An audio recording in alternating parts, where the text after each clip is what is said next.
durant les 6 prochaines semaines, on va parcourir les six modules de l'académie et on va les présenter.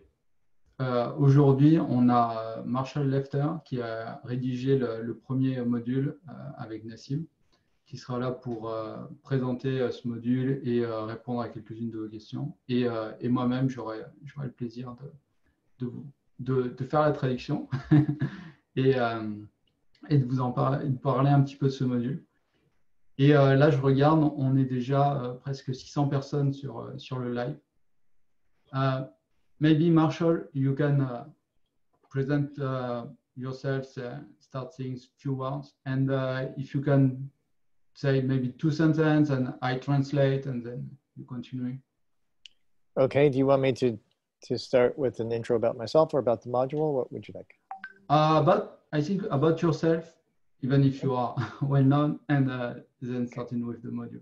Great. Well, bonjour, everyone. Wonderful to be here.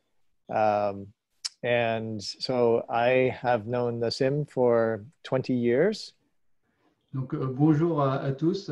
Merci d'être là. Je connais Nassim depuis 30 ans. And as you may know, I've been on the board of directors since 2006. Et comme vous pouvez le savoir, je suis au board de directeur de la fondation depuis 2006. And I have also was helping to create the academy in 2014. And I think, as I heard you say, I wrote most of the first and second modules of the course. Et j'ai aidé à la rédaction des cours de l'académie depuis 2014 et j'ai rédigé en grande partie le module 1 et le module 2. Oui. And I'm also the author of a book published last year called Cosmometry, Exploring the Holofractal Nature of the Cosmos, which talks a lot about Nassim's theory, as well as geometry and music as all one system. Et je suis aussi l'auteur du livre Cosmometry, qui décrit d'un point de vue géométrique la théorie unifiée de Nassim. We hope to translate that into French soon. Et j'espère pouvoir traduire le livre bientôt en français. Oui. So yeah, I have been involved with Nassim and his this theory, not so much the research, but in terms of the education and the organization for a long time. And I'm happy to share my knowledge in the way that I can with everybody. Et je travaille avec Nassim depuis très longtemps, même si ce n'est pas sur la recherche, mais sur la diffusion du savoir, sur la mise en place de la fondation et de toute l'organisation autour des travaux de Nassim. Et je suis content de pouvoir partager mon savoir avec vous aujourd'hui. Mm-hmm. Where would you like to go next, Olivier? I think now you can start presenting the module and yeah. Okay, great. So the course in Unified Science has 6 modules, and we begin going through the progression that goes deeper into the science, but we begin with what's called worldview shift. Alors, le cours contient 6 modules au total, et avant de rentrer plus en détail dans la physique de cette science unifiée, il est important d'aborder le premier module qui concerne un changement radical de point de vue. And we begin with worldview shift because it's really the biggest picture of the importance of understanding unified science and how that can inform a shift in our world, literally, and in our thinking as a whole. Et si on commence par le module 1 qui est le changement de point de vue, c'est parce que c'est très important d'avoir cette vision globale pour comprendre quel est l'impact d'une vision unifiée de la science sur notre quotidien et sur le monde qui nous entoure. the nature of this shift is really at multiple levels, and the aspect of that shift, the worldview shift that is important in the course, is really a scientific-based worldview shift. Et le changement ce changement de point de vue est essentiel pour aller plus loin et comprendre tout ce qui change autour de nous. And that's because science is what informs our understanding of the nature of reality. And from there, with that understanding, that informs the kinds of social systems and technologies and relationship to the earth and each other. That is how we then act in the world. Et ça, c'est parce que la science nous informe, nous explique comment fonctionne le monde, mais aussi a des impacts très importants sur nos systèmes politiques et sociaux qui déterminent nos vies. So understanding the scientific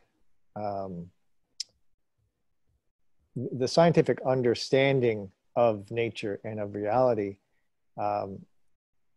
I believe, and in this course we present, is vital to making a shift in the world that will enable us to come back into harmony with nature and to have a better relationship to how to create a sustainable civilization in the world. C'est pourquoi je pense que comprendre la physique de notre monde, de notre réalité est indispensable pour que nous ayons une relation harmonieuse avec la nature et avec le reste de l'humanité. And in this module 1, we begin by presenting the idea, the concept of there being two worldview lenses, one called the disconnected worldview and the other one called the connected worldview. Et dans ce module-là, on commence à présenter les deux points de vue qui sont actuellement présents, le point de vue unifié et le point de vue déconnecté. The disconnected worldview is the worldview that has been active in our world based upon the scientific model that the physical universe is disconnected, that it's the approach of reductionism has been dominant, which reduces the scientific process down to smaller and smaller parts rather than looking at the wholeness of things. Et le point de vue déconnecté est basé sur l'approche actuelle qui consiste à séparer tout et à tout ranger dans des boîtes séparées pour s'intéresser à un point en particulier en ignorant la vue d'ensemble. Now, as Nassim would say, the reductionist approach to science is not wrong, it's not faulty, and yet it does pose a limitation in how we approach science and also how we view the world as a whole. Comme le dirait Nassim, cette vision réductionniste n'est pas fausse en soi, mais elle impose de très grosses limitations sur la façon dont on perçoit le monde.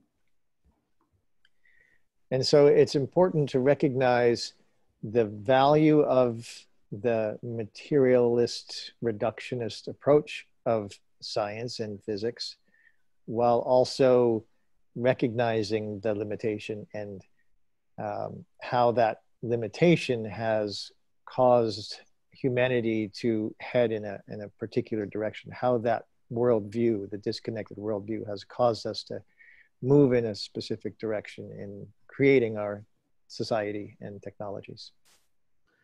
Et donc, il est important de connaître les limitations de ce point de vue matérialiste, réductionniste, pour ensuite dépasser ces limitations et aller au-delà. And so then the other lens that we are discussing in this module is what we call the connected worldview. And that's based on the unification and the perception of wholeness within natural systems, within science, and within the world. Et donc, le deuxième point de vue qui est présenté dans le module, c'est le point de vue connecté qui présente le monde, l'univers sous un point en tant qu'un tout indissociable. And this is very important because it provides the basis for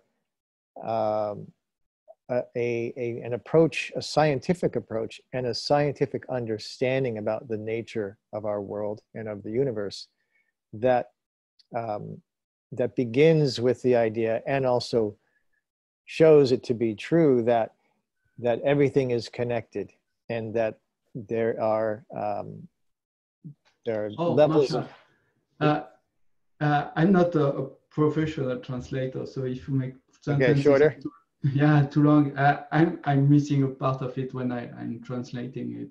Sorry, my bandwidth is a little slow. Okay, good to know.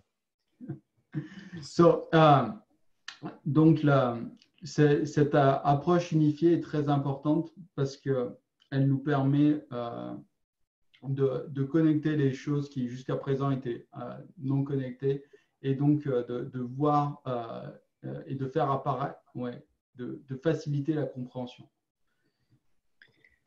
So the connected worldview of science is now becoming the basis of our understanding about our world, our universe, and ourselves. Donc la vision unifiée de toutes les sciences permet de construire une base solide pour comprendre notre univers. And by understanding unified physics, as has been developed by Nassim and Olivier and others, we are shifting from a disconnected perspective to a connected perspective. Et donc, en étudiant la physique, en comprenant la physique développée par Nassim, ça nous permet de passer d'un point de vue déconnecté à une vision connectée de l'ensemble. And this shift will inform how we design our society, our economy, our technologies, and all aspects of life. Et ce changement de point de vue permet de redessiner complètement notre vision de notre société, des applications qui sont possibles et de notre mode de vie en entier. And the Unified Science Program is offered as an introduction to understanding that science, which then informs our way of thinking. Literally, it changes how we think about ourselves and the world. Et l'ensemble du cours permet de comprendre cette vision unifiée et ça va vous aider à changer votre mode de pensée et votre façon de percevoir le monde autour de vous. And we begin with the worldview shift because it is our biggest conceptual framework for what the difference is between the standard approach of science and the unified approach of science. Et si nous commençons par le module 1, c'est parce que ça permet bien d'avoir la vue d'ensemble et de faire la différence entre cette vision déconnectée matérialiste et la vision unifiée de l'ensemble. Maybe Marshall, if you want, I can share my screen and you can say a few words on each part of the module 1. Sure, that would be great.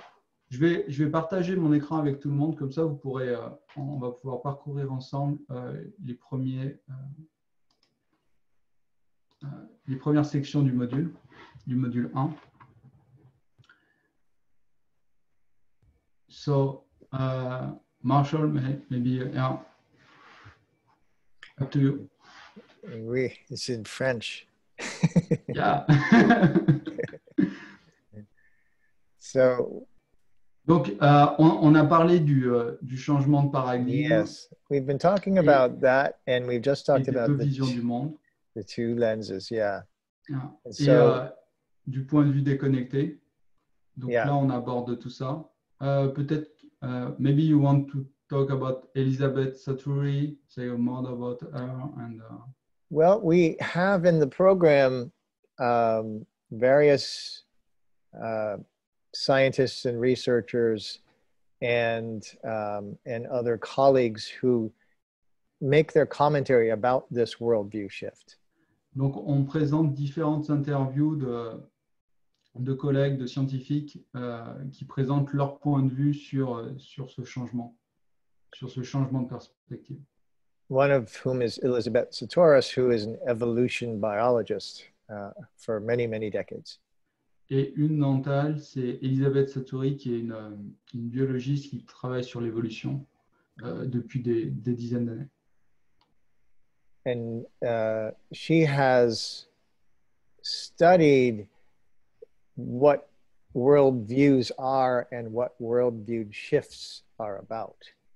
Et elle a étudié ce que sont les visions du monde et les changements de vision du monde sont et quels impacts ils peuvent avoir.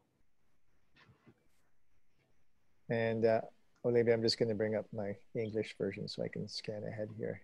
Yeah. I've got it here.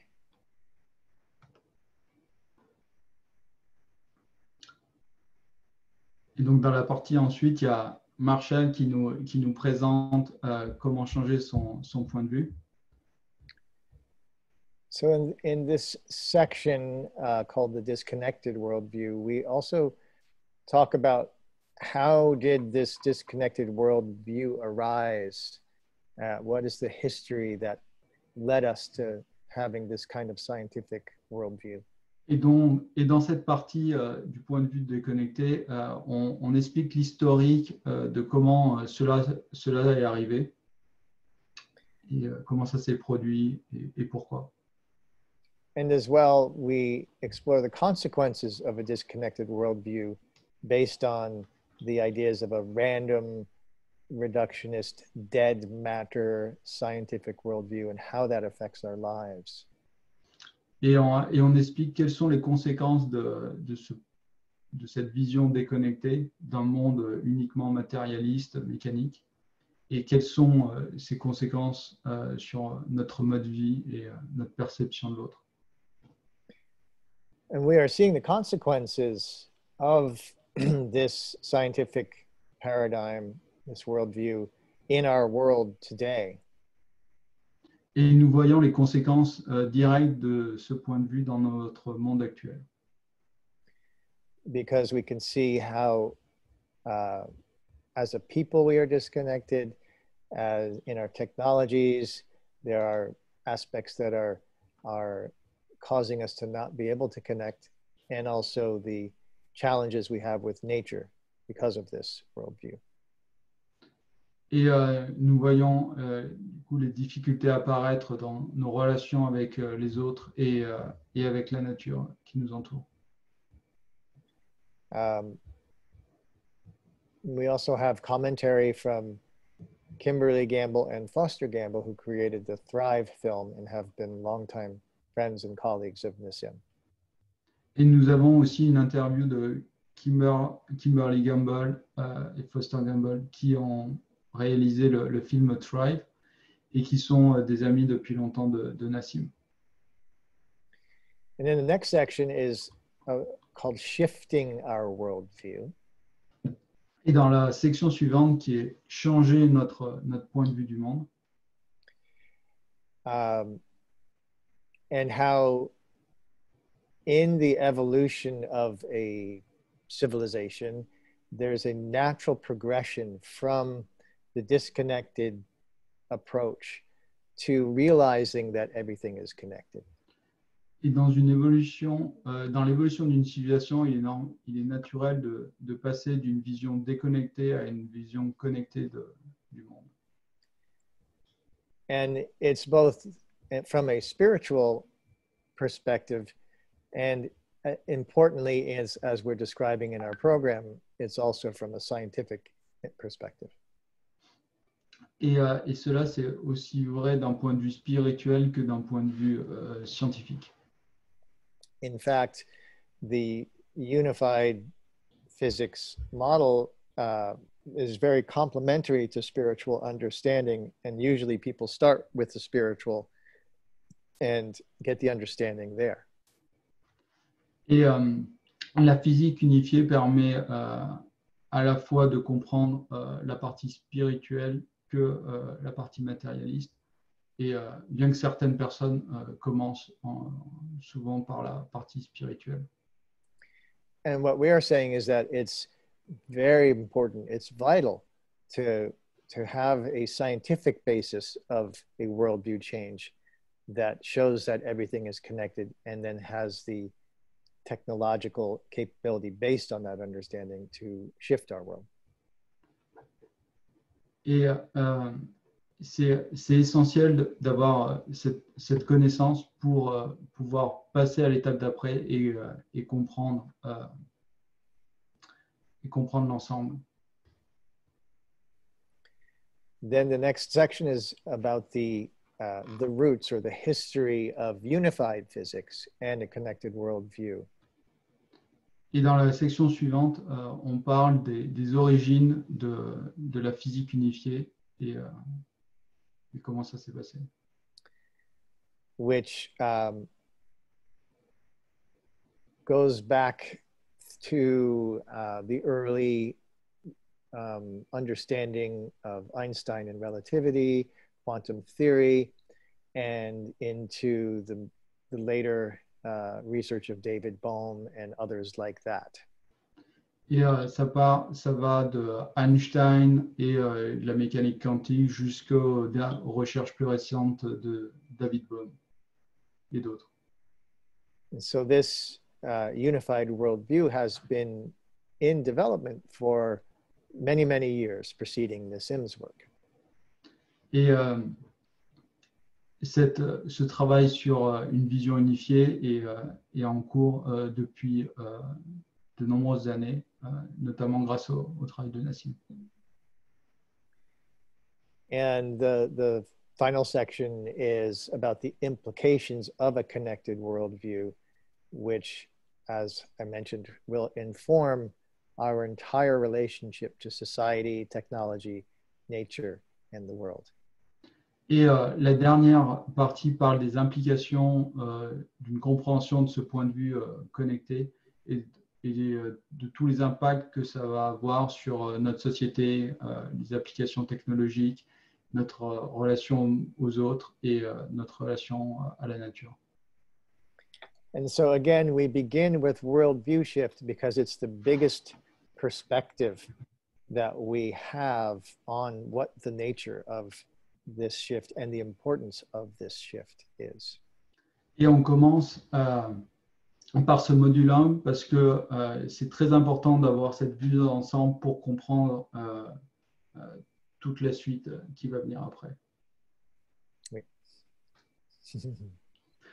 Thank you very much, Marshall. And I'm sorry if I didn't translate every word you said because it was It's okay. very interesting, but it's so difficult to translate in live. I'm sure. I couldn't tell. Thank you. And maybe you want to take one or two questions? I would be happy to. Olivier, est-ce que il y a eu une ou deux questions Alors, il y a eu quelques questions. j'ai un petit peu de difficulté de connexion avec mon appareil, donc dès que je bouge un petit peu, que je vais voir les questions, bon, Ah, ça frise, quoi. Vous m'entendez? oui, Ok, non, je voulais juste dire qu'on reçoit des messages en ce moment, et je vais le traduire vite fait à Marshall, ça lui fera plaisir. Je reçois des messages sur Facebook ou des messages de gens qui sont sur le programme, sur le cours de sciences unifiées, de personnes qui témoignent que ce cours les a changés, que justement, en fait, de ce que parlait Marshall, de changer d'un point de vue déconnecté, c'est-à-dire penser que peut-être on n'est rien dans ce monde, dans cet univers, et qu'on est un petit peu de côté, qu'on n'a pas vraiment d'importance ni d'influence sur tout ce qui se passe en gros, et de comprendre qu'en fait, si on a une importance, c'est que chaque pensée, chaque parole, chaque geste qu'on fait, ça influe sur la totalité, et que on peut le prouver physiquement. Il y a beaucoup de gens à qui ça fait du bien et qui sont en train de réaliser qu'ils ne sont pas rien, qu'ils ne sont pas dans leur coin tout seuls, qu'il y a du monde et qu'ils ne sont pas déconnectés des choses. Et les gens, ça leur fait vraiment du bien. Et je pense que ça fait du bien à tout le monde, à chacun d'entre nous aussi, quand on a compris ça vraiment. Et voilà, je voulais dire ça, que s'il y a des personnes qui ressentent la même chose aujourd'hui, elles ne sont pas seules. I just wanted to say, Marshall, that we receive a lot of messages of people that were feeling alone before, upset, like depressed. And when they met our program, they met our course, the Unified Science course, they feel better, they feel the connection, they understand the connection better. And so they can feel that they are not only alone in their corner of the world with no influence on the universe, and they feel the connection and they feel better. And we receive those messages. I'm sure you already heard those messages, and maybe you want to say a few words about those people that wake up and realize their connection with the universe. That's so beautiful to hear. Thank you for sharing that. Yes, go on. Okay, so that's why this is so important, this beginning at World View Shift, because it changes our relationship to ourselves, first and foremost. Voilà, c'est ça. C'est ce qui change avec le programme, c'est la relation qu'on a avec nous-mêmes. To realize we live in a unified field of energy, matter, and consciousness. Qu'on vit dans un champ unifié d'énergie, de force et de conscience. And that we are literally connected to everything around us, whether it's in our homes, in nature, other people, everything. Et qu'on est en fait connecté à tout, même si on est dans notre maison, même si on est dans la nature, on est sans cesse connecté à tout.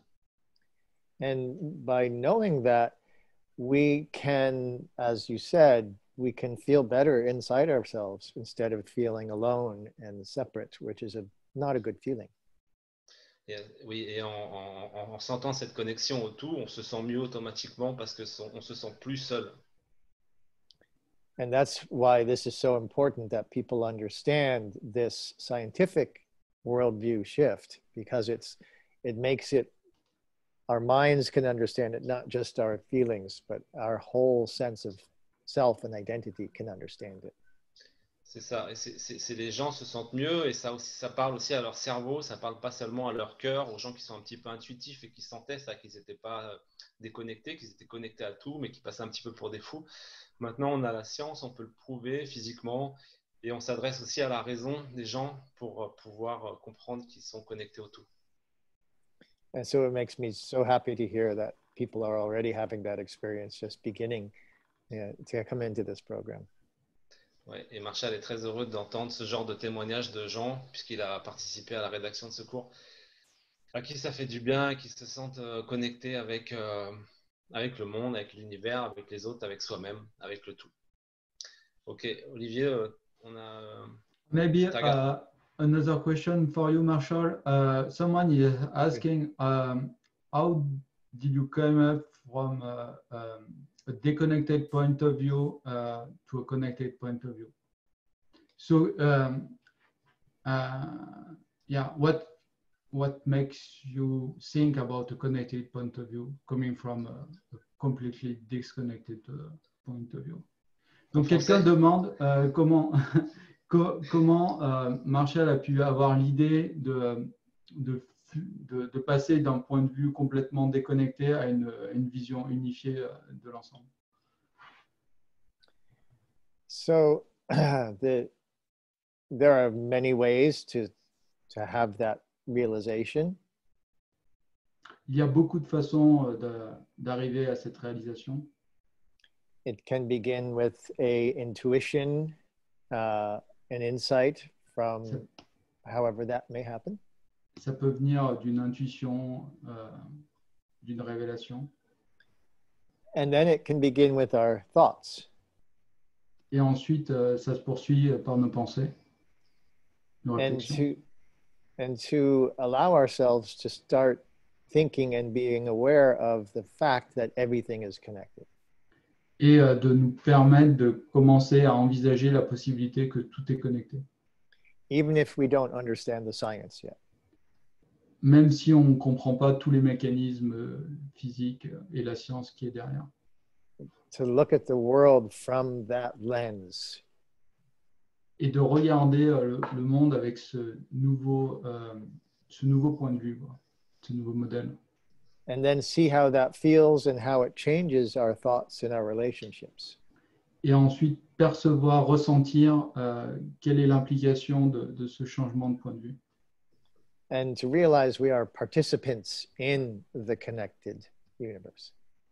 Et ensuite de pouvoir ressentir petit à petit qu'on est un participant actif de cet univers connecté.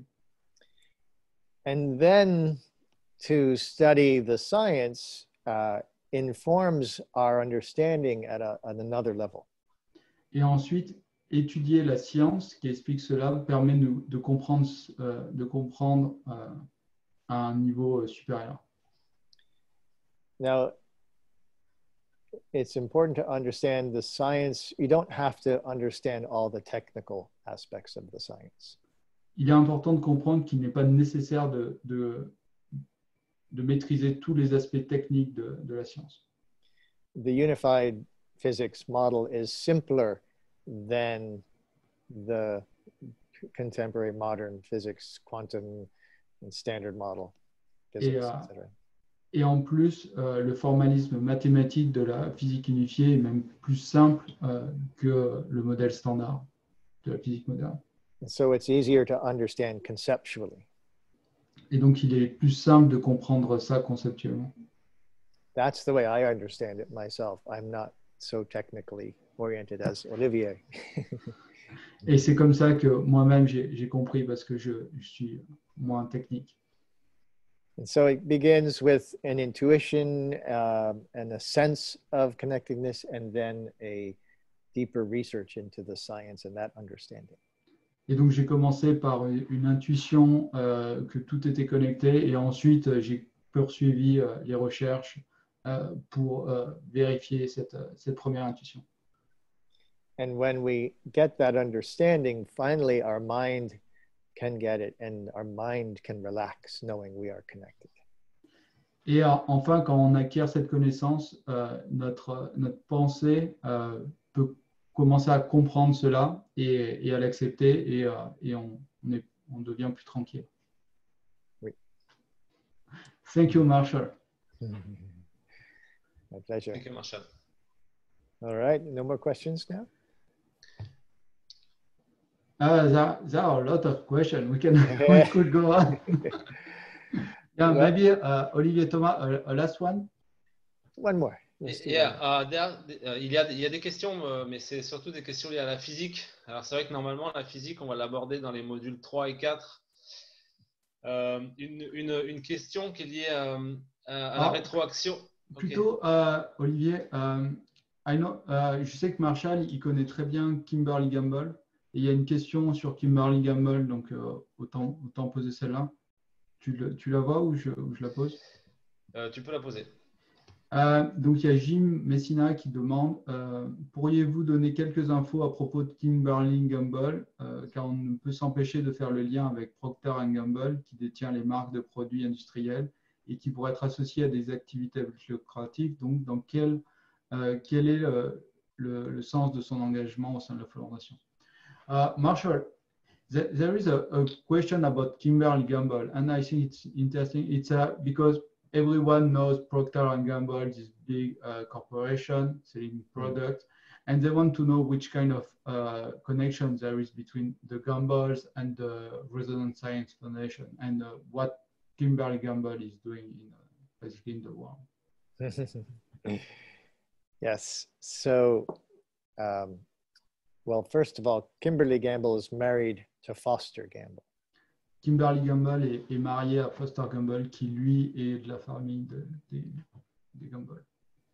And Foster Gamble is part of the Gamble family of Procter & Gamble. Et Foster Gamble fait partie de la famille Procter Gamble. But Foster and his family have no relationship to the company at all. Foster Gamble n'a pas de relation directe avec la société.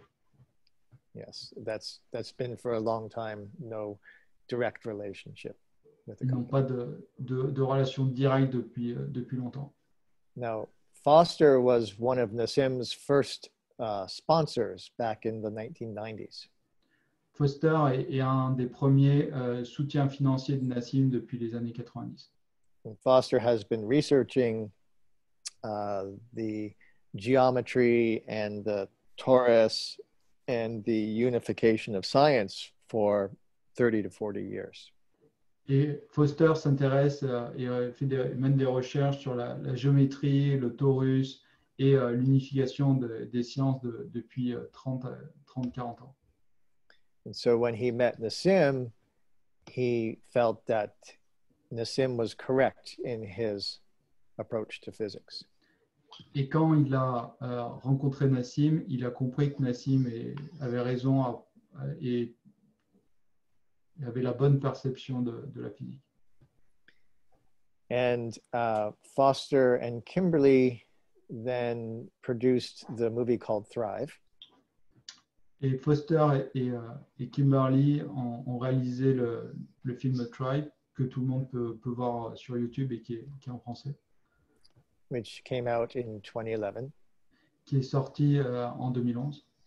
And it can be watched for free in French at thrivemovement.com. Et il peut être vu sur le site thrive.com. And Nassim is in that film. Et Nassim est présenté dans ce film. Right. And so Nassim and Foster have been colleagues for over 20 years. Donc Nassim et Foster collaborent depuis 30 ans. And so in the first module, we have both Kimberly and Foster making commentaries about the worldview shift, the scientific and social worldview shift. Et dans le module 1, il y a Foster et Kimberly témoignent sur le changement scientifique, mais aussi sociétal du point de vue. And I am a producer of Thrive that came out in 2011. Et Marshall est un producteur de Thrive qui est sorti en 2011. And we are nearing the completion of Thrive 2 right now. Et on a bientôt fini la réalisation de Thrive 2, qui sortira bientôt. And the main theme of Thrive 2 is that there is a unified field and there is the science that shows that. Et le thème principal de Thrive 2 est qu'il y a un champ unifié et il y a la science qui permet de prouver ça. And Nassim and Taurus Tech are featured in Thrive 2 as well. Et Nassim et Taurus Tech, donc le laboratoire de Nassim, sont présentés et mis en avant dans Thrive 2. So Foster Gamble and Kimberly Gamble are very big supporters of Nassim and the unified science worldview shift. Et donc Foster et Kimberly sont des fervents supporters de Nassim et de cette et de la science unifiée. Yeah. Thank you, Marshall, for this My precision and explanation. My great pleasure. Thank you. And see you next week. Donc, Marshall sera encore présent donc pour présenter le module 2 la semaine prochaine. Donc, on aura le plaisir de l'avoir avec nous et il pourra répondre à d'autres questions. Great. I will see you next week. Thank you, Marshall. Et je voulais dire, I wanted to say that he wrote this beautiful book. Ah, good. Cosmométrie, pour ceux qui ne l'ont pas, pour l'instant, c'est que en anglais. Malheureusement, ça va être un gros travail pour le traducteur. Il y a beaucoup de travail sur l'univers holofractal. C'est l'ouvrage de référence sur l'univers holofractal. Pour l'instant, il est en anglais. On espère qu'un jour, il sera en français. Thank you very much for this amazing book, Marshall. For now, it's only in English. Some people are asking for the French version, but I know it's quite a work to translate everything in French. So maybe one day, but the book is amazing. Thank you so much, Olivier. I appreciate that. Yeah, I would love to get it translated into French sometime very soon. So if you guys have ideas, I would welcome your advice on that. Okay. Thank you very much. All right. Merci beaucoup and au revoir, everyone. Ok, bye-bye, au revoir. Merci, Marshall. Thank you, Marshall. Ouais. Ok, Olivier, on prend une ou deux questions? Oui, alors je pensais, Amy, peut-être je peux partager mon écran et on peut revenir un petit peu pour présenter, comme c'est le premier module, présenter un peu comment fonctionne l'académie et quelles sont les options, enfin comment, juste une petite approche technique, parce qu'il y a beaucoup de questions là-dessus. Donc je vais repartager mon écran, parce que j'ai l'impression que c'est un peu plus simple pour moi. Ok. Et donc juste montrer les principales fonctionnalités. Donc, chaque module va se présenter comme ça. Donc là, on voit qu'on est dans le module 1 et il y a 28 leçons qui sont à votre disposition. Alors, on conseille à tout le monde de se faire les modules dans l'ordre et de faire les leçons dans l'ordre. Mais vous avez la liberté de sauter et de regarder un point en particulier. En particulier, vous avez notamment le plaisir d'avancer à votre rythme. Là, sur la droite, vous verrez un bouton pour visiter le forum. Et donc, on vous encourage tous à aller voir le forum. Donc, chaque module a une catégorie dédiée dans le forum. Donc là, vous pourrez vraiment poser toutes vos questions, à la fois pour échanger avec nous, donc avec Olivier Thomas, moi-même et les membres de la Fondation. Mais aussi entre vous. Donc, n'hésitez pas à partager, à faire des commentaires, à partager des informations, notamment sur le cours et sur le contenu, parce que le cours a été écrit il y a quelques années. Alors, il reste 100% d'actualité. Il n'a pas pris beaucoup de rides, mais il y a eu, en 10 ans, il y a eu quand même pas mal d'évolutions. Donc, si vous avez des suggestions, des remarques, on est en train de travailler une mise à jour et maintenant une mise à jour du cours. Et on va le faire vivre et donc n'hésitez pas à apporter votre contribution. Et ensuite, vous voyez que vous pouvez soutenir financièrement la Fondation, vous inscrire comme membre contributeur pour 5 $ par mois. C'est 5 $ par mois. Peut-être, Olivier, tu vas en parler des avantages d'être un contributeur, un membre actif. Oui, pardon, maintenant, ouais. Donc, le cours de sciences unifiées est gratuit pour tout le monde. Et si vous voulez devenir membre contributeur, en fait, ça veut dire si vous voulez avoir accès à tous les webinaires qu'on va organiser, comme ce soir, avec Nassim Aramain, avec Olivier, avec les scientifiques de la Resonance Science Foundation. On organise des webinaires comme ça, des sessions live où vous pouvez poser vos questions à Nassim, aux scientifiques, tous les mois, et à Nassim tous les trimestres, je pense Nassim, tous les mois avec toi, Olivier. Et on organise aussi des rencontres où vous pouvez débattre entre vous, entre membres. Et on va organiser aussi une page Facebook, un groupe privé où vous pouvez échanger vos informations en plus du forum. Donc en fait, en gros, c'est l'accès à tous les webinaires. Là, ce qu'on fait en ce moment, c'est une séance tous les jeudis, une fois par semaine, pour présenter les modules, un module par semaine. Donc c'est gratuit pour tout le monde. Et après, donc, ce sera payant pour ceux qui veulent contribuer au webinaire et aussi nous aider financièrement parce qu'il faut aussi, comme tout le monde, un peu d'argent pour faire fonctionner la machine. Mais l'essentiel, c'est l'essentiel du savoir est gratuit. Après, si vous voulez nous aider, participer, il y a cette contribution de 5 $ par mois et vous pouvez aussi donner un petit peu plus en fonction de vos moyens si vous voulez. C'est écrit dans le site internet. Ok, merci Olivier pour ces précisions. Alors, donc juste pour préciser un petit peu l'objectif de ces 6 prochaines semaines, ce n'est pas de dispenser les cours qui sont décrits dans les modules. Hein. L'objectif, c'est juste de donner une introduction rapide à chacun de ces cours. Et d'ailleurs, cette introduction en vidéo sera ensuite disponible en replay dans l'académie, donc sur le site web. Donc, s'il y en a beaucoup qui disaient que ça allait assez vite et qu'ils n'avaient pas le temps de tout suivre, vous aurez l'opportunité de regarder ces vidéos a posteriori. Et donc, on ne va pas rentrer dans tout le détail du cours lors de ces vidéos de présentation. Voilà, et si vous voulez aller plus loin et aller dans le cours, il faut, parce que j'ai vu que dans le chat, il y avait des gens qui ne savaient pas encore que le cours était disponible. Donc là, j'arrive pas à partager les liens parce qu'il y a un petit problème avec Zoom, mais le plus simple, c'est d'aller sur notre page Facebook, Resonance Science Foundation-français, et là, vous aurez le lien pour vous inscrire gratuitement au cours de Sciences Unifiées qui est déjà disponible en français. Voilà. Alors, on va prendre encore quelques questions. Olivier, est-ce que tu en avais vu en particulier? Ouais, il y en a une qui est revenue pas mal. C'est toi, tu vas pouvoir y répondre. En plus, c'est sur le principe de rétroaction.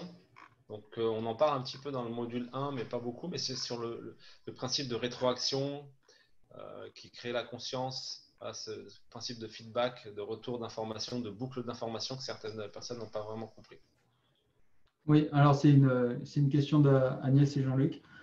Déjà, merci Agnès et Jean-Luc de poser cette question. Donc, le principe de feedback, alors il y a deux aspects. Alors, pourquoi il existe et pourquoi c'est une évidence qu'il existe. Nassim l'explique bien par la nécessité de ce type de processus pour générer des organismes complexes et conscients comme nous. Qui ne pourrait pas apparaître sans un mécanisme de feedback de cette sorte. C'est-à-dire qu'on a besoin d'un retour d'information par rapport aux actions qu'on fait. Et ce mécanisme, on le retrouve vraiment de partout dans la nature. Hein. C'est le principe essai-erreur. Et donc, on essaye tout un ensemble lorsqu'on réalise tout un ensemble de tests, on le voit notamment statistiquement quand on fait des petits modèles mathématiques, on progresse, et notamment en intelligence artificielle, on progresse d'autant plus vite quand un mécanisme de feedback existe. Et donc, l'évolution n'est pas purement aléatoire, mais basé sur l'optimisation d'un paramètre, voilà. Donc sur le principe même d'un feedback. Et donc, la vitesse d'évolution des espèces naturelles, des organismes présents, même si on ne regarde que sur Terre, nécessite la présence de ce genre de mécanisme de feedback. Même si Darwin avait pu expliquer, on va dire, l'évolution aléatoire de certains aspects, sur des oiseaux notamment, uniquement par un processus aléatoire, on se rend compte que statistiquement, ça serait improbable d'expliquer l'apparition d'organismes complexes uniquement sur le côté aléatoire. Et donc, cette boucle de rétroaction en physique, on la voit apparaître en fait directement au niveau de la structure de l'espace-temps par le fait que l'ensemble du réseau est connecté. C'est-à-dire que chaque point du réseau est connecté et chaque acteur, donc en fait, peu importe sa taille, capte des informations et les renvoie à l'ensemble du réseau, et de sorte que tout le réseau possède toute l'information à chaque instant. Même si nous, à notre échelle personnelle, consciente, on n'a pas la sensation forcément d'accéder à toute cette information. On sait et on le voit dans les équations maintenant que cette information est bien présente et bien transférée également. Et on aura, alors j'aborde pas trop ça en détail, on en parlera plus, beaucoup plus en détail, notamment dans le module 6 et dans le module 4. Donc le module 6, c'est le module où on parle des applications. Et là, il y aura William Brown qui viendra nous parler notamment du Space Memory Network, qui est donc, juste en un mot, la représentation physique de l'espace-temps. On a juste frisé une seconde parce que Nassim vient de nous rejoindre. Hello. Allô. Bonjour les Français, bonjour la francophonie, les Québécois et tout le monde. Bonjour Nassim, quelle surprise. Bonjour. Nassim. Je pensais que je viendrais faire un tour et dire salut. Puis... Alors ouais, il y avait Marshall qui est venu, on a parlé un petit peu avec Marshall du module 1 sur la vision déconnectée, la vision connectée de l'univers. Oui. C'est important, hein? C'est important de changer notre vision du monde. Qu'est-ce que tu aurais à dire, toi, sur ce module 1? Ah, ben, tu sais, on a commencé le module 1 comme ça parce qu'on voulait faire la distinction, tu vois, parce que j'essaie de le dire en français, c'est un point critique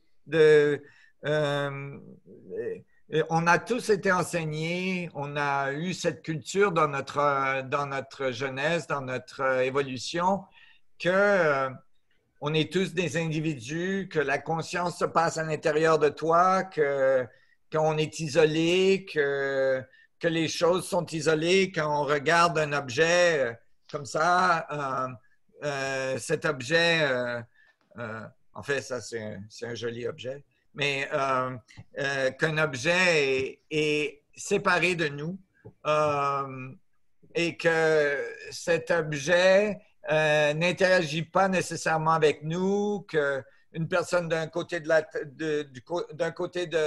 Terre à l'autre côté de la Terre n'est pas nécessairement en connexion, que les particules sont indépendantes, et ça nous a amené à penser, malgré qu'on voit bien dans le système écologique, qu'on peut faire les choses ici, on peut couper tous les arbres ici, ça ne dérangera pas là-bas.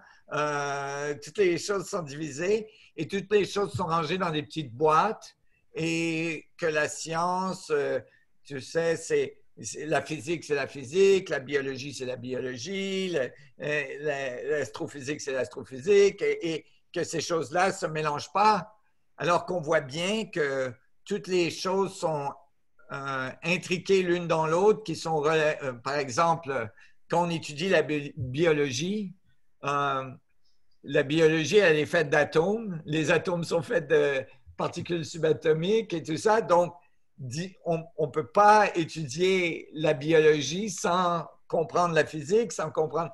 Et c'est ça le problème, c'est qu'on a fait toutes ces boîtes, on a fait toutes ces divisions entre nous et les autres.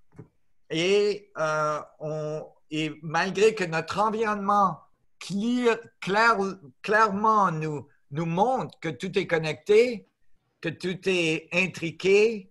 Même en laboratoire, on intrigue des particules, on voit que si on change cette particule, l'autre change instantanément. Ça ne dépend pas de leur distance entre les deux. On voit bien que l'univers a cette relation, qu'en fait, l'univers, c'est un univers de relations. C'est des ratios de relations, des relations entre les points dans l'univers. Et donc, c'est beaucoup plus approprié de changer et c'est un moment important dans notre évolution en ce moment, de changer notre vue du monde, notre vue de nous-mêmes, notre vie de notre relation avec le monde, à un monde unifié, à un univers unifié, à un univers connecté au lieu d'un univers déconnecté.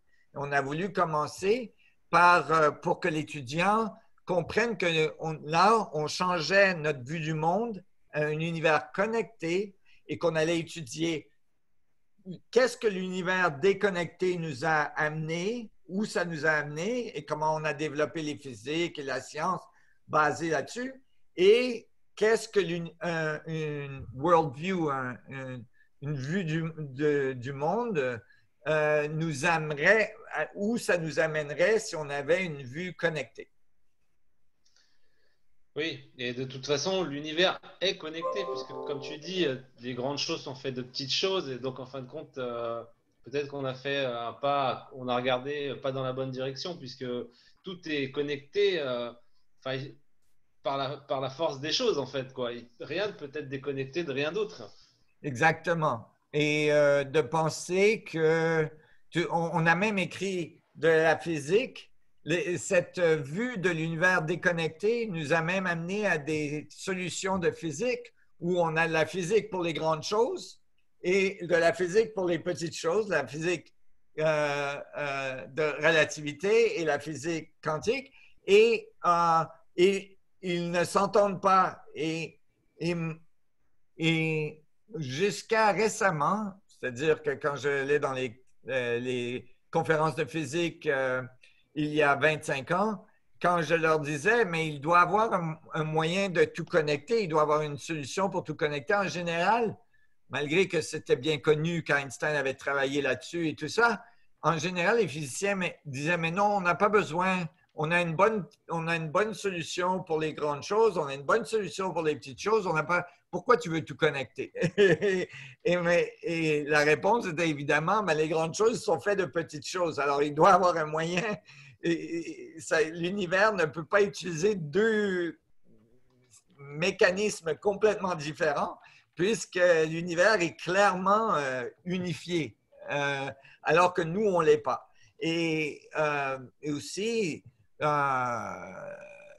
c'est clair dans notre environnement biologique même que si on affecte cette espèce d'animaux, ça affecte d'autres animaux.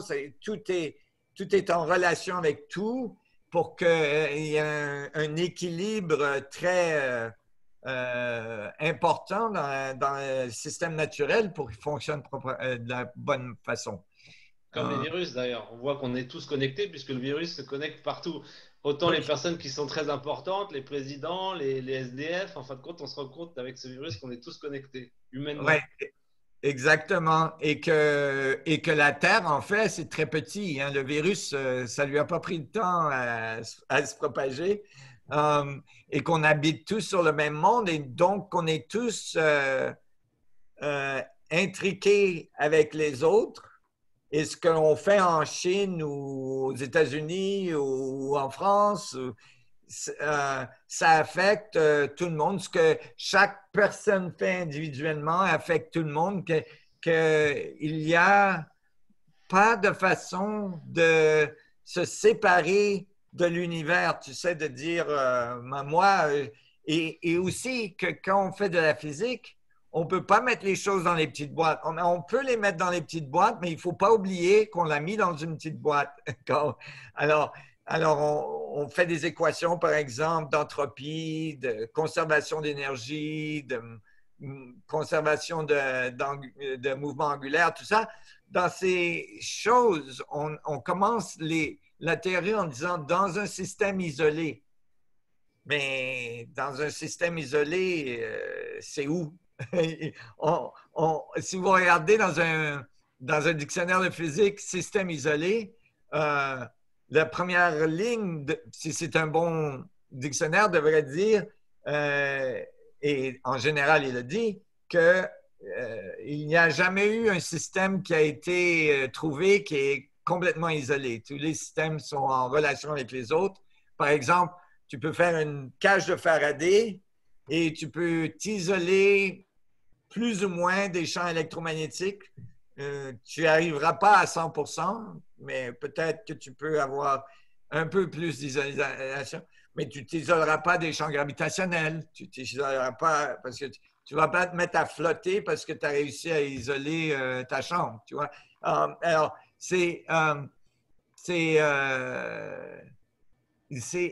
important de comprendre, par exemple, quand on calcule l'énergie d'un système, qu'on a fait une boîte autour de ce système, qu'il a isolé, et là, on calcule que l'énergie qui est dans le système, dans la boîte.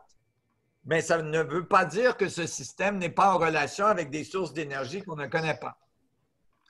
Alors, un changement de vue entre la séparation, l'univers séparé et l'univers connecté, ça peut amener à des technologies complètement différentes, hein, et qui sont très importantes pour nous. Ouais, et on va voir la science plus en détail dans les modules 3 et 4. Olivier, tu veux dire quelque chose? Ouais, d'ailleurs, Nassim, il y avait une question qui revient plusieurs fois. Comment quelqu'un qui n'est pas scientifique peut saisir, comprendre ces notions scientifiques que tu abordes? Oui, c'est une bonne question. Premièrement, surtout, mes enfants ont pris le cours. Je connais plusieurs enfants qui ont pris le cours, ils ont bien aimé. On l'a écrit de façon le plus simple possible pour que ça soit accessible à tout le monde. Et il va y avoir des choses que vous ne comprendrez pas. C'est correct. Vous pouvez continuer à lire, vous pouvez, et puis ça va, comment on dit?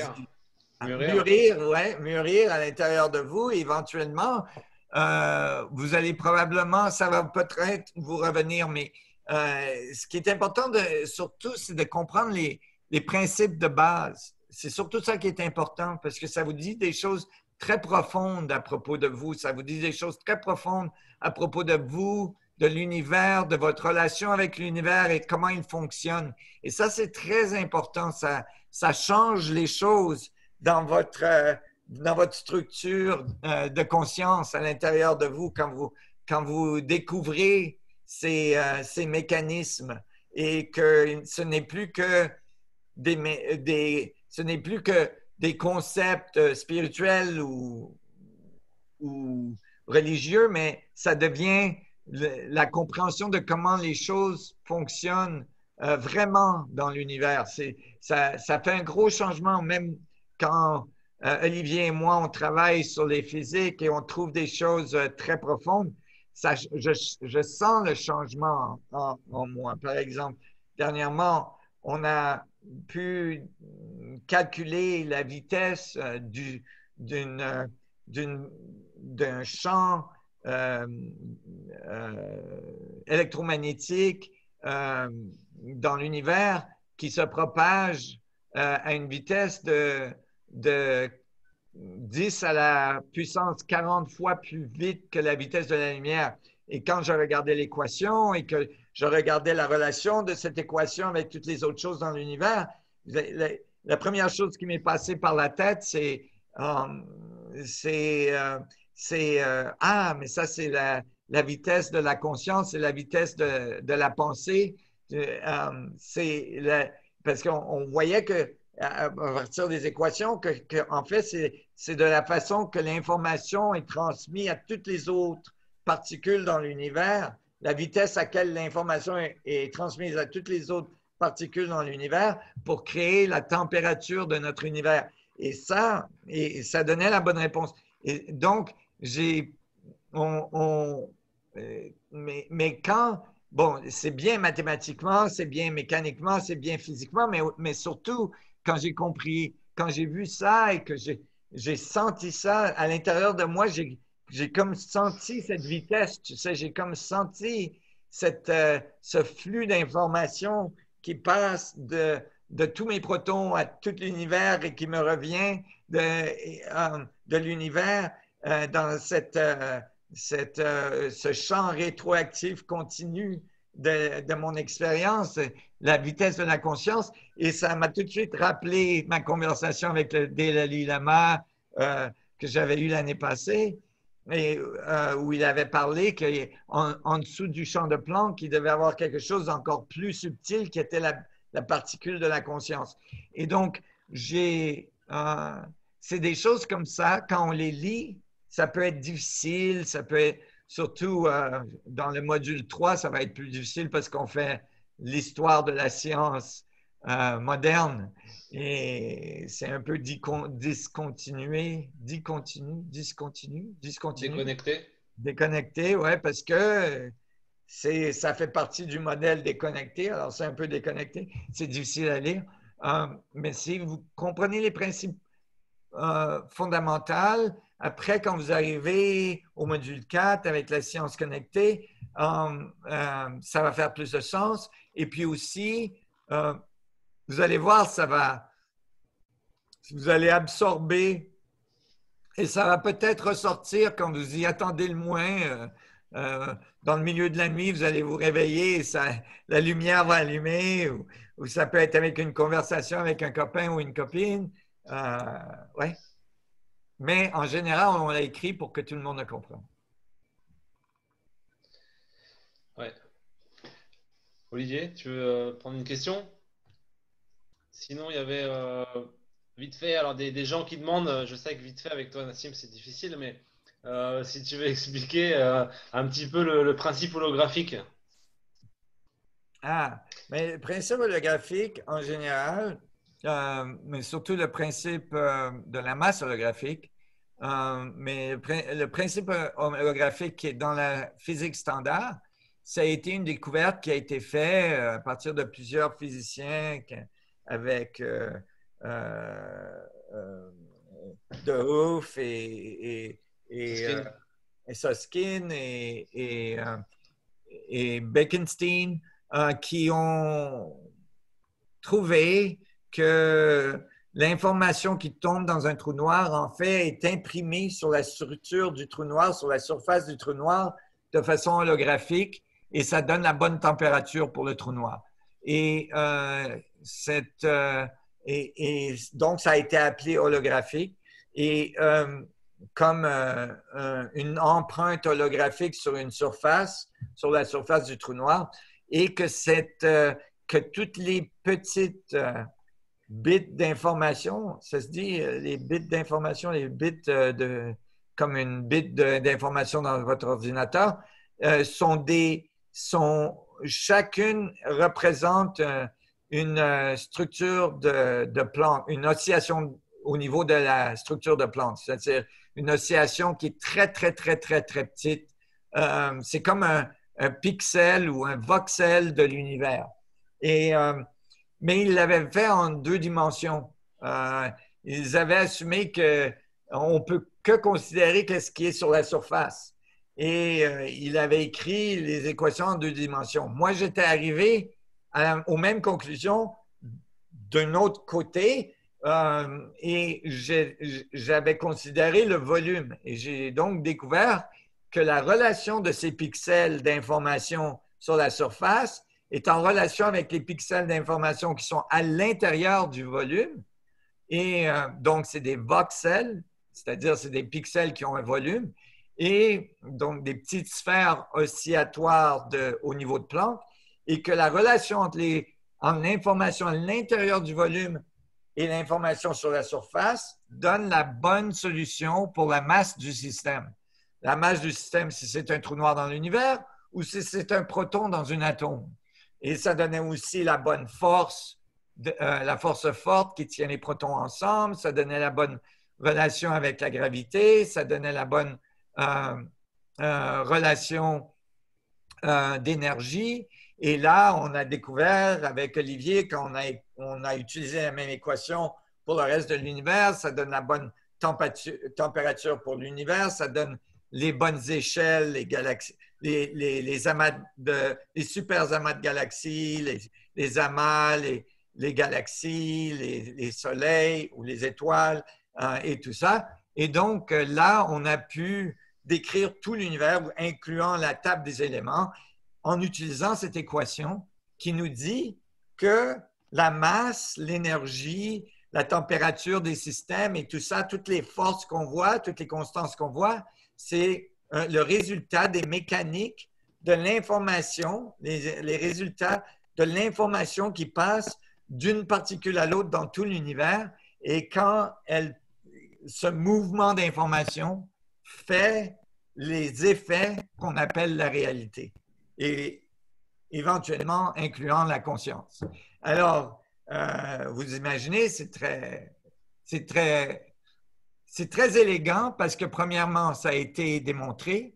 Nos prédictions de 2012 ont été confirmées dans les accélérateurs en Suisse et on avait prédit un rayon du proton plus petit que celui qui avait été prédit par la théorie standard.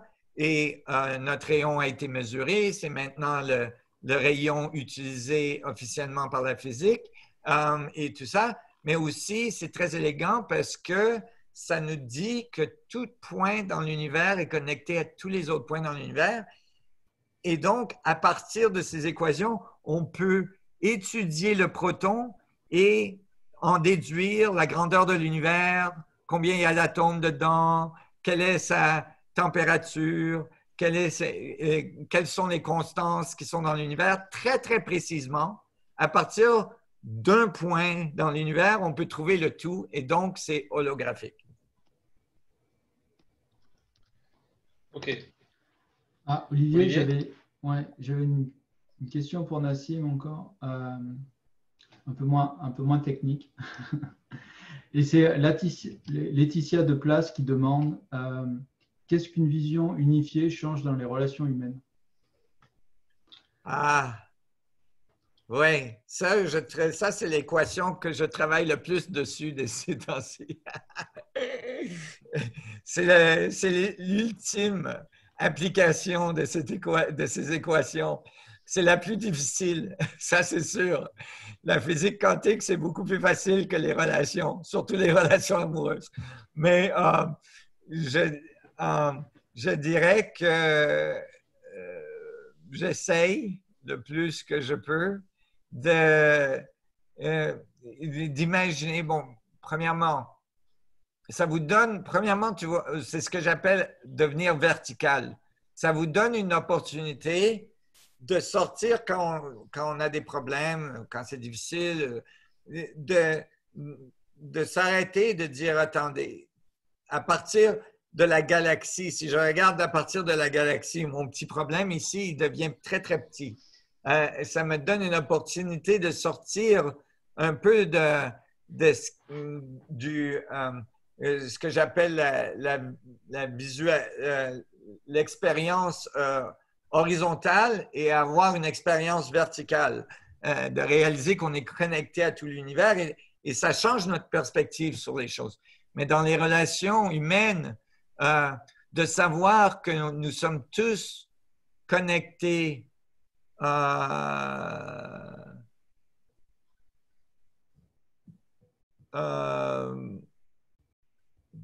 que nous sommes tous connectés à la même source, que nous sommes tous des réflexions de l'un et de l'autre, que nous venons tous de la même source, ça nous aide à avoir l'empathie pour les autres. Ça nous aide à comprendre qu'on n'est pas si séparés, que c'est pas parce qu'on a peut-être des idéologies différentes, des façons de fonctionner différentes, la couleur de peau différente. On a les yeux plus comme ça ou les yeux moins comme ça. Que ces différences-là, oui, ils sont là et c'est ce qui nous donne notre individualité mais que nous faisons tous partie du même champ, de même source d'énergie, de même source de vie. Et donc, ça nous aide à rester ouverts et avoir l'empathie nécessaire pour pouvoir avoir des relations qui sont plus positives et plus supportives plus, qui aident plus à être en support de l'un de l'autre au lieu d'être en compétition. Ah, est-ce que tu peux rajouter un mot? Tu l'avais fait, en avais parlé, mais en anglais, sur la différence, enfin l'illusion de la différence entre le maître ou un grand maître et le reste, et on va dire l'humain moyen. Ah oui, ça, et je prends toujours l'exemple du Bouddha qui avait été, c'est dévotis, c'est dévots, ses étudiants. Ouais, ses élèves, ses élèves, qui lui avaient demandé, alors Bouddha, vous dites que tout est le Bouddha, tout est le Bouddha, il n'y a rien qui n'est pas le Bouddha. Alors nous, on ne se sent pas comme le Bouddha. Alors c'est quoi la différence entre nous et vous? Et le Bouddha a répondu, la seule différence entre vous et moi, c'est que le Bouddha sait qu'il est le Bouddha. Hein? Alors, si vous pensez à ça, ça semble bizarre. Le Bouddha sait qu'il est le Bouddha, ça veut dire quoi? Mais c'est simple, c'est que si vous ne savez pas que vous êtes le maître, clairement, vous ne pouvez pas être le maître. Et donc, mais là, il y a un problème d'ego. Vous voyez, c'est ça. En fait, là, on a peur parce qu'on dit, mais si je dis que je suis le maître, alors j'ai un ego terrible. Comment je peux dire que je suis le maître? C'est pas possible. Mais pourtant, il y a des maîtres qui disent qu'ils sont le maître. Ils n'ont pas un problème d'ego. C'est quoi la différence entre les maîtres qui disent « je suis le maître » et qui n'ont pas un problème d'ego et les gens qui ne veulent pas dire « je suis le maître » malgré qu'ils peuvent sentir à l'intérieur qu'ils sont le maître? Ben, la différence, c'est que le maître dit « je suis le maître » et sait que tout le monde est le maître aussi. à la possibilité, le potentiel d'être le maître aussi. Alors, le maître qui sait que tout le monde a le potentiel d'être le maître encourage les autres à sortir leur maîtrise, leur capacité et de ne pas avoir peur d'être le maître.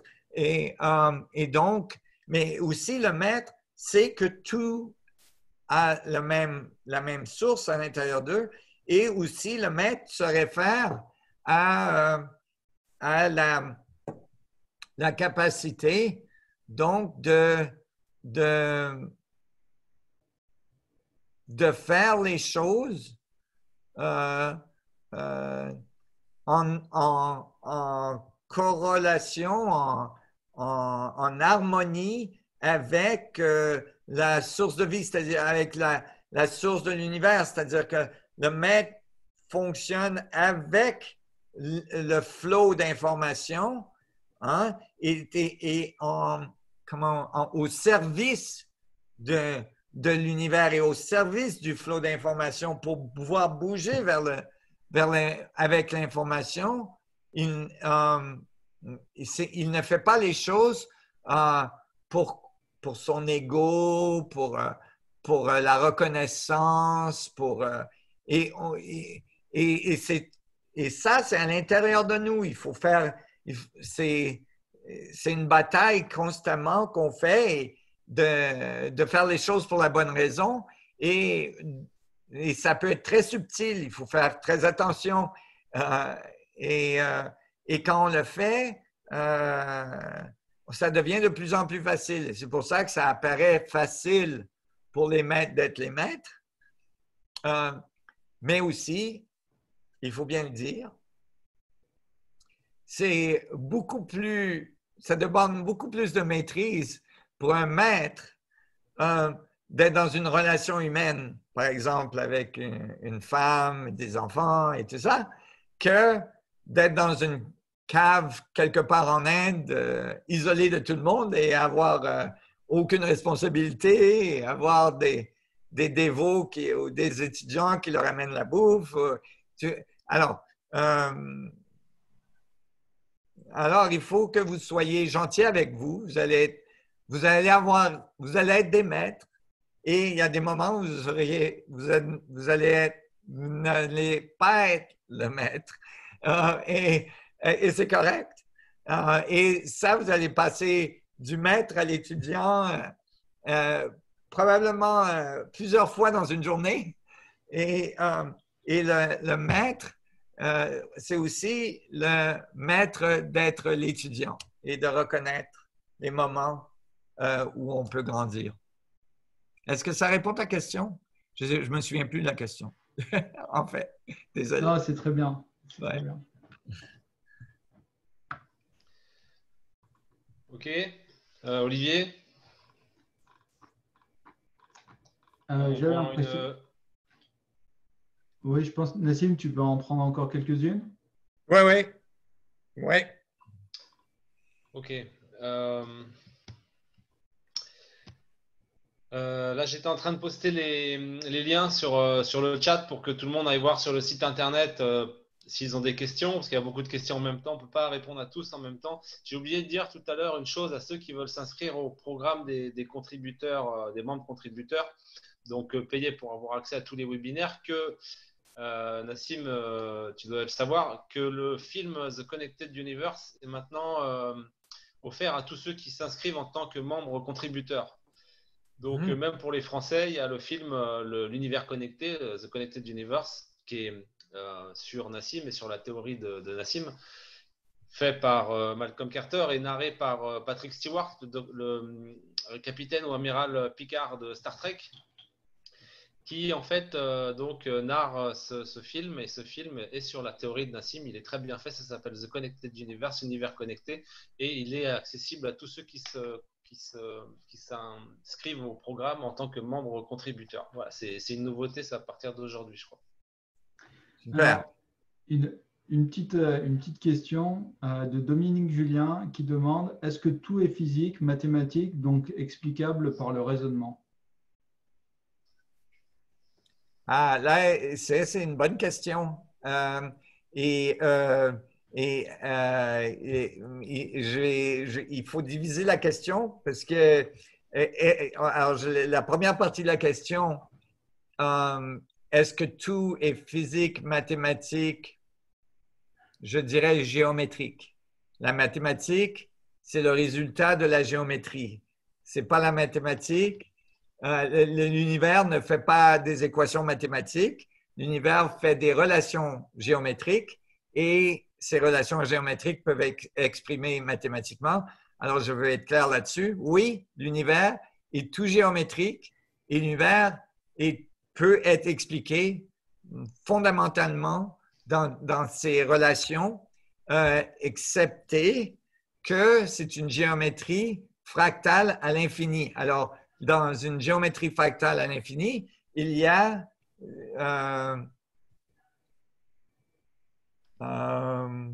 une partie qui est linéaire, qui est, par exemple, la géométrie de base qu'on utilise pour faire la réitération de l'équation. Et il y a la partie non linéaire, c'est-à-dire qu'on ne sait pas où ça va. On ne sait pas nécessairement des outcomes. Il n'y a pas d'outcome. C'est une évolution continue qui fait qu'il y a une partie non connue. Et donc, mais on peut comprendre le mécanisme qui crée cette structure fractale. Donc, on peut dire qu'on peut comprendre l'univers au niveau le plus fondamental, géométriquement, mathématiquement, en physique, dans ses forces et tout ça. Absolument. La conclusion que donc on peut, la deuxième partie de la question, donc on peut le comprendre, il a utilisé le mot rationnellement? Oui, par le raisonnement. Ouais. Par le raisonnement. Oui, mais il faut faire attention. Le rationnel, alors, quand on dit que quelque chose est objectif, on a fait une analyse subjective. Et même objectivité, c'est subjectif. Alors, ce que j'essaie de dire là, c'est que c'est pas parce qu'on peut le comprendre fondamentalement dans ces mécaniques qu'il n'y a pas une partie qui est magique, qui est remarquable, qui est complètement… et cette partie-là non linéaire de l'équation, cette partie-là où on peut que la sentir, on peut que avoir une expérience de cette partie-là. Et donc, c'est une relation entre notre expérience et notre rationnel qui fait le tout. C'est nos comment on dit feeling? Notre ressenti. Notre ressenti,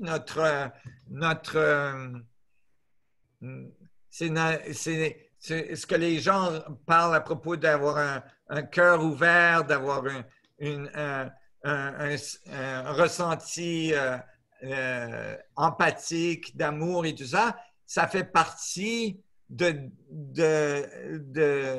compléter cette conscience, cette découverte et cette rationalisation de l'univers. Alors, c'est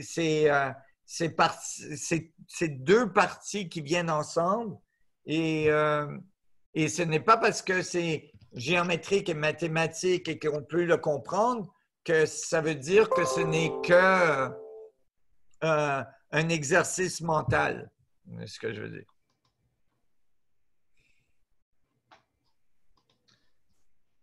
Ok. Olivier? Alors, il y a une autre question un peu sur le même thème de Régine Morand qui demande quel pont pourriez-vous faire entre physique unifiée et la notion de karma? Ah, ouais, mais ça, la physique unifiée qu'on a écrite montre qu'il y a une boucle de feed-forward, feedback, d'information, de rétroaction d'information. De rétroaction, oui. Alors que, et c'est comme ça que le système apprend, c'est comme ça que le système grandit, c'est comme ça que le système devient de plus en plus cohérent. Et dans les traditions bouddhistes, dans les traditions où il parle du karma, il appelle the wheel of karma, la roue du karma. Et il l'appelle comme ça parce que c'est un effet rétroactif, c'est-à-dire que ce que vous envoyez revient et crée les circonstances dans lesquelles vous vous retrouvez. Et ce n'est pas nécessairement… Quand c'est dans les traditions, dans ces traditions, ce n'est pas nécessairement quelque chose de négatif, c'est-à-dire que c'est pas… souvent dans le Ouest, on l'interprète comme si tu fais quelque chose de mal, ça va te revenir, tout ça. C'est pas dans ce contexte-là, dans les traditions traditionnelles. C'est en fait juste le fait que vos actions ont un effet sur le tout qui vous reviennent les circonstances positives, négatives et il n'y a pas de description de valeur de cette roue de karma. Et donc, ça, c'est fondamental à la structure de l'espace, c'est fondamental à comment les choses évoluent et se transforment. Et donc, il y a une relation directe entre les concepts de karma et les concepts qui sortent de l'unification de la physique, qui demandent… Tout à l'heure, Nassim, on parlait que toute l'humanité est reliée par un champ. il y a une multitude de champs, mais si on parle juste du champ morphogénétique, et donc en fait dans la physique unifiée, on est relié par un champ. Ce qu'on fait, on fait, les actions, nos pensées, nos paroles nourrissent le champ et nourrit tout le champ, donc va nourrir toutes les autres personnes. Et si on fait du mal à une personne, c'est ce qu'on disait tout à l'heure, c'est ce que on peut penser qu'il n'y aura pas de conséquences si on a un point de vue déconnecté. Si on a un point de vue connecté, si on fait du mal à une personne, ça va nourrir ce champ de manière négative. Toi, tu parles sans jugement, mais c'est vrai. Et du coup, à un moment donné, le champ, comme le champ nous nourrit nous, ça va nous revenir à un moment donné aussi. Oui, exactement. Et incluant si on fait des choses positives et neutres et toutes les choses qu'on fait. Et donc, vous savez, il y a quelque chose d'intéressant là, c'est que si, premièrement, quand une société adopte cette vue d'univers connecté, réalise que l'univers connecté existe, que la physique, c'est en fait tout connecté, que la science, c'est en fait tout connecté et tout ça, et qu'on se rend compte de tout ça, éventuellement, une société n'a plus besoin d'avoir des lois pour régimenter la société, les gens, parce que les gens, il y a une conscience d'éthique qui est naturelle à notre évolution. C'est-à-dire que quand notre évolution, par exemple, self-conservation, comment on dit self-conservation? L'instinct de survie. Oui, l'instinct de survivre, oui. L'instinct de survivre, il est bien imprimé, il est bien là dans pour chaque individu. Quand les individus se rendent compte qu'on est tous connectés, cet instinct de survivre, il s'agrandit à pas juste nous, mais toute notre société. Et là, on commence à faire les choses avec une éthique pour la survie de tous au lieu de juste s'occuper de nous. Et ça change fondamentalement comment les besoins qu'on a d'être régimentés à faire les bonnes choses. Parce que l'éthique, ce n'est pas quelque chose qui vient de l'extérieur, c'est quelque chose qu'on sait. Quand on fait quelque chose qui n'est pas exactement de la bonne éthique, on le sent à l'intérieur, on le sait. Et on fait un choix. On fait un choix très spécifique. Alors, ça c'est un gros changement entre la vue déconnectée et la vue connectée. Il y a une autre question qui revient souvent, et là c'est Jean-Louis Salin qui la pose, c'est est-ce que ces enseignements remettent de l'équilibre entre les chercheurs scientifiques et les chercheurs spirituels? Oui, espérons. Les chercheurs scientifiques disent c'est tout à l'extérieur de toi. Ce qui se passe à l'intérieur de toi, ça n'a aucune conséquence. Et les chercheurs scientifiques disent tout, les chercheurs spirituels ou les gens spirituels disent tout, et à l'intérieur de toi, ce qui se passe à l'extérieur, c'est juste une conséquence de ce qui se passe à l'intérieur de toi. Et la science unifiée disent, mais c'est la relation entre les deux. Et ce n'est pas l'un ou l'autre, c'est les deux. C'est ce qui se passe à l'intérieur de toi qui crée des choses à l'extérieur de toi, qui sont modifiées par le reste du champ à l'extérieur de toi, qui te reviennent un peu changer. Ça te change ton opinion, ça te change les choses. Et là, ça retourne et tout ça. Alors ça, c'est... espérons, ça amène les scientifiques et la spiritualité ensemble pour une nouvelle compréhension qui, en fait, élimine la nécessité d'un dogme spirituel ou d'un dogme scientifique, puisqu'on trouve les mécanismes fondamentaux qui expliquent tout ça. Par exemple, quand on découvre que tous les atomes sont connectés, que toutes les particules sont connectées, que toutes les étoiles sont connectées, que l'univers est connecté, ça devient compréhensible en mécanisme, en équation, dans les mécaniques de notre univers, de dire, ah oui, c'est pour ça qu'une personne d'un côté de la Terre peut avoir une vision d'un endroit de l'autre côté de la Terre où ils n'ont jamais été, ou qu'une personne à des centaines de kilomètres d'une autre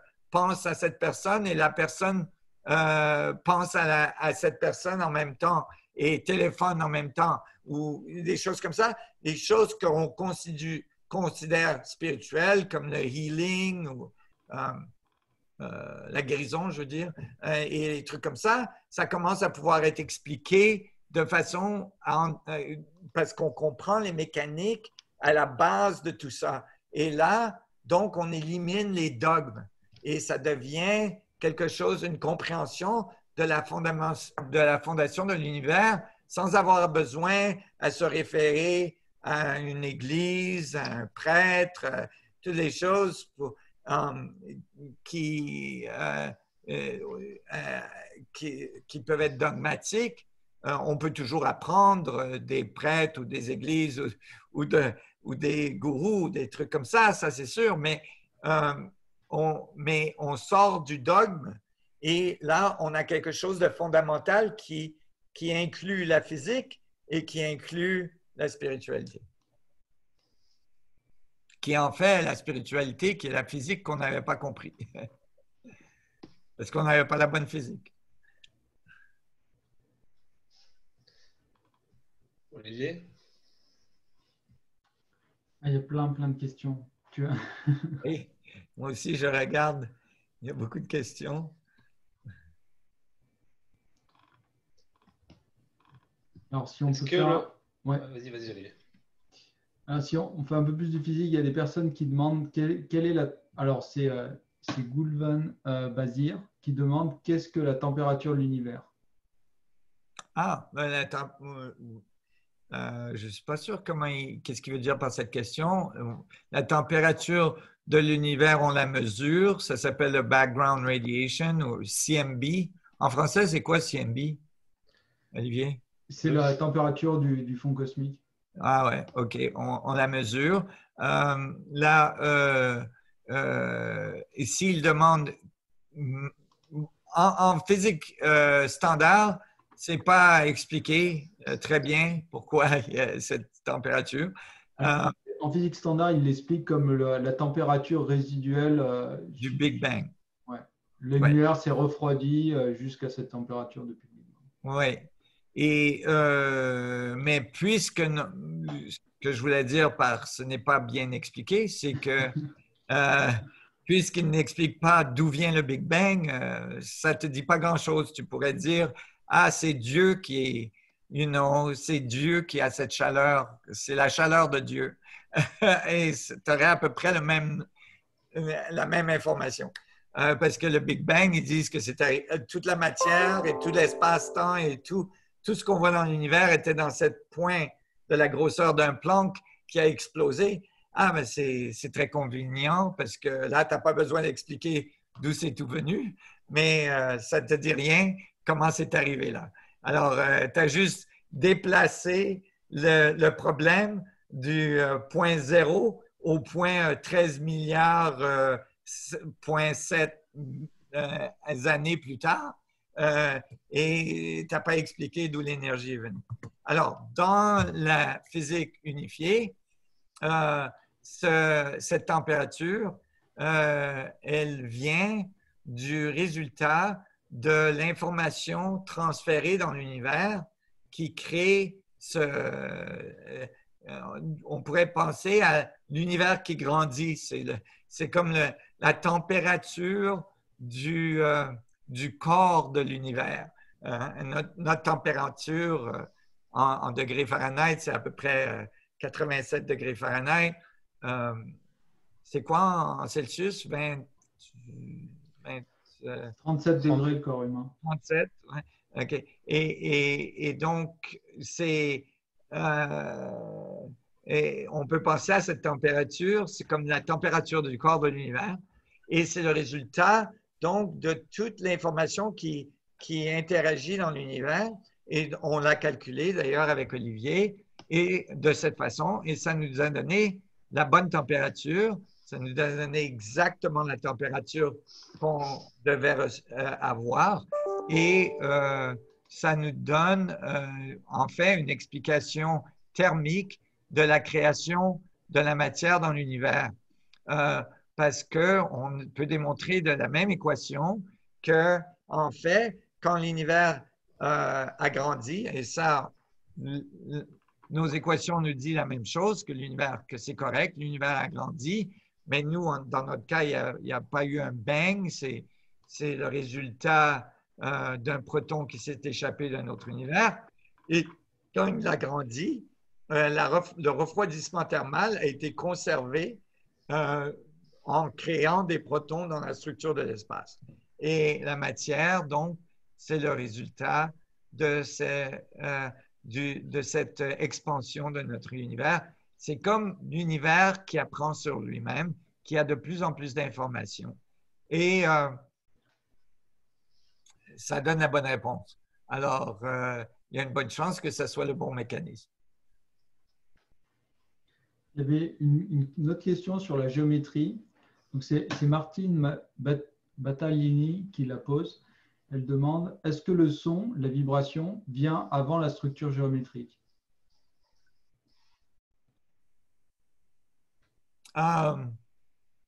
C'est une bonne question. Il n'y a pas de structure géométrique sans vibration. La structure géométrique, c'est une façon pour nous d'utiliser certains concepts mathématiques pour décrire, par exemple, la structure d'un cristal ou non, des choses qu'on voit. Mais c'est toujours le résultat d'interactions électromagnétiques, d'oscillations électromagnétiques qui font que ça crée des champs de standing wave. Comment on dit en français, Olivier? Standing wave.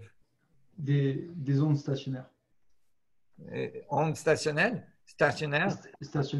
Ouais. Et donc, ces ondes, parce que tout vibre partout dans la structure de l'espace, ça fait des relations géométriques qu'on peut décrire mathématiquement et dont on peut déduire les forces et l'énergie des systèmes et tout ça. Mais ça, c'est une extrapolation d'un modèle. C'est pas comme si l'univers faisait de la géométrie directement, c'est-à-dire que c'est la relation des oscillations de l'univers en relation l'une avec l'autre qui crée ces ondes stationnaires qui font que la géométrie se forme. Et c'est comme ça qu'en utilisant la géométrie, on peut comprendre l'univers. Mais c'est pas comme si l'univers traçait des lignes géométriques. Hein? Les lignes géométriques, c'est le résultat d'oscillations universelles qui interagissent ensemble et qui font de la géométrie, le résultat étant de la géométrie. Alors, la réponse simple, c'est les ondes sont toujours les premières, les oscillations. Il y avait une question aussi sur le Space Memory. Tu as écrit un papier avec William Brown, qui est biophysicien, et vous avez changé les termes espace-temps en espace-mémoire. Vous liez le temps à la mémoire. Puisque quand il y a un déplacement dans l'espace, il y a forcément l'empreinte de ce déplacement qui reste dans la structure de l'espace. Et cette personne demande, est-ce qu'il y a une analogie entre l'espace-mémoire que vous définissez et ce que les traditions anciennes appelaient les mémoires akashiques? Oui, encore. Comme le karma, on retrouve dans ces traditions anciennes le concept que l'espace retient l'information. Et c'est pour ça c'est pas à cause de ces concepts dans les anciennes civilisations qu'on a écrit espace-mémoire au lieu d'espace-temps, mais sans la mémoire, il n'y a pas de temps. Par exemple, si vous ne souvenez pas de rien hors du moment présent, vous n'aurez pas de concept de temps. Vous ne saurez pas qu'il y avait un événement avant et un événement avant et un événement avant, une évolution dans le temps. Et vous ne saurez pas parce que vous n'avez pas de mémoire. Mais c'est pour ça que j'ai changé espace-temps à espace-mémoire, parce que c'est plus fondamental que le temps. Sans la mémoire, il n'y a pas de temps. Et donc, on a démontré que, en fait, la mémoire, c'est l'information sur la structure de l'espace. Et ça nous donne une flèche du temps. C'est l'évolution de l'information sur la structure de l'espace. Et ça nous donne un concept d'une flèche de temps. Et donc, c'est beaucoup plus fondamental de penser à ça de cette façon. Et les anciennes civilisations avaient déjà ça. Ils avaient trouvé ça et ils appelaient ça le Akashic Record, la librairie akashique. Et ils savaient aussi qu'on pouvait y avoir accès.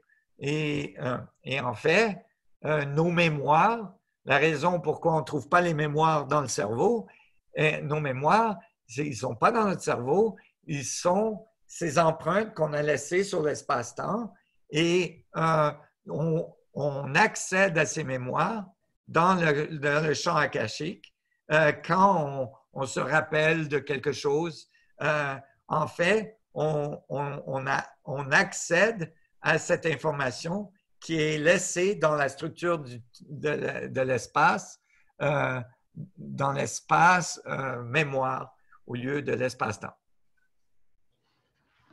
Nassim, il y a une question qui revient souvent. Les gens, ils prennent le cours, ils ont toutes ces informations, ensuite ils veulent partager ce qu'ils ont découvert avec les autres et ils font face à parfois du scepticisme, de la critique. Et il y a Carole Mermin qui demande par exemple quelle réalisation concrète pourrait ébranler les sceptiques? Comment convaincre? Premièrement, il faut faire une distinction. C'est vraiment important pour les étudiants qu'il faut faire une distinction entre les sceptiques et les gens qui sont fermés. Ça, c'est deux choses. J'espère que tout le monde qui est sur notre appel en ce moment ou qui étudie mon cours sont sceptiques. C'est-à-dire que un bon sceptique, c'est très sain. C'est une façon de voir les choses, de rester ouvert aux possibilités et de regarder l'information et d'analyser l'information et de voir si ça fait du sens et si c'est confirmé. Alors, pour convaincre un sceptique, par exemple, on peut leur amener la solution holographique qui a prédit le rayon du proton, qui a été mesuré en laboratoire, qui a été mesuré plusieurs fois par les accélérateurs et qui est devenu maintenant ce qu'on appelle co-data, c'est la valeur certifiée pour tous les physiciens et que cette valeur, elle est donc équivalente à ce que j'avais prédit en 2012 et que la théorie du standard fait une erreur sur cette valeur qui est une valeur très importante pour la physique, c'est-à-dire que si le rayon du proton est plus petit que ce que la physique standard donne, la physique standard tombe en morceaux. Il y a des problèmes avec toutes sortes de constances dans la physique standard qui ne fonctionnent plus. Et donc, ça supporte ce qu'on a trouvé. Il y a aussi beaucoup d'évidence. Par exemple, j'avais prédit qu'il y avait avoir un trou noir au centre de toutes les galaxies. On a trouvé des trous noirs dans le centre de toutes les galaxies. J'avais prédit qu'on allait trouver que les trous noirs étaient là avant la formation de la galaxie. Maintenant, on a trouvé que les trous noirs étaient là avant la formation. Il y a plusieurs choses qu'on a, alors, ça, c'est important pour une personne qui est ouverte, mais sceptique. Alors, il faut faire la distinction. Ce n'est pas le cas pour la plupart des gens. En général, les gens pensent qu'ils sont sceptiques, mais en fait, ils sont fermés. Alors, fermés, quand les gens sont fermés, il ne faut pas essayer de les convaincre. Ce n'est pas nécessaire. Il faut que ça attende qu'ils s'ouvrent un peu. Il va peut-être arriver des choses dans leur vie qui vont les aider. Vous pouvez mettre des miettes. Et évidemment, il y a des gens, et la plupart des gens peuvent être entre les deux. Ils peuvent être un peu fermés, mais aussi avoir un bon scepticisme et tout ça. Et donc, il faut vraiment être familier et être aussi… Et c'est pour ça que j'ai mis le Delegate Program pour enseigner aux gens.